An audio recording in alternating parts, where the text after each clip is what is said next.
बनाउन, राष्ट्र बचाउन राष्ट्रिय एकताको आवश्यकता छ भनेर म भन्दै पनि आएको थिएँ र त्यही अनुसारको अभ्यास हामी गर्दै पनि छौँ। आज राष्ट्रिय एकता दिवस पनि पर्यो।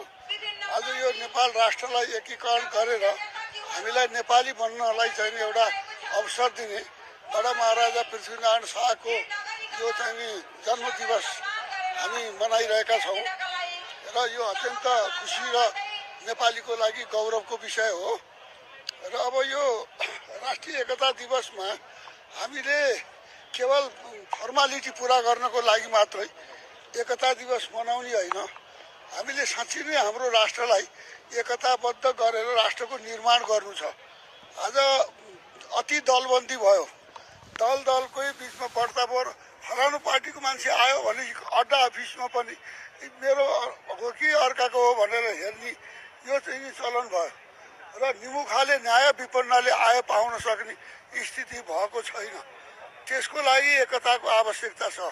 सबै मिल्ने हो भने प्रशासन यन्त्रमा पनि अनुशासन हुन्छ अनि अलिकति अदब हुन्छ, होइन भने कसको हो भन्छन् एउटा मात्रै सरकारलाई टेर्न पनि छोडिसके।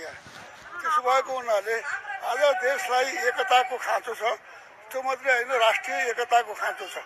त्यसो भएको हुनाले हिजो हामी सबैले एकै ठाउँ भोट हाल्यौँ।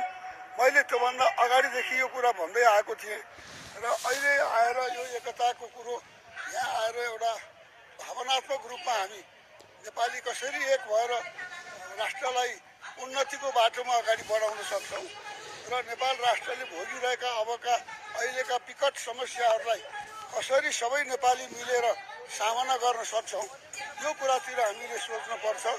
र पृथ्वीनारायण शाहको दिव्य उपदेश अब घुस लिने र दिने दुईटै पापी अपराधी हुन्, दुईटैलाई कारवाही गर्नुपर्छ भन्ने छ। त्यसकारण यो सबैभन्दा पहिले सुशासन, भ्रष्टाचारको उन्मूलन आजको आवश्यकता छ, अनि मात्रै मुलुकले प्रगति गर्छ। रणनीति मिलेर काम गर्ने, हाम्रो रणनीति सबैसँग मिलेर काम गर्ने, नेपाललाई अब यो 5 वर्षमा धेरै ठुलो विकासको फड्को मार्ने। सत्ताको कुरा छैन, अहिले सत्तामा होइन, हामी सत्तामा नगइकन तलैबाट सहयोग गर्ने। अहिले सरकारमा जाने कुरै छैन, हामी सरकारमा जाँदैनौँ, राष्ट्र निर्माणमै एकता।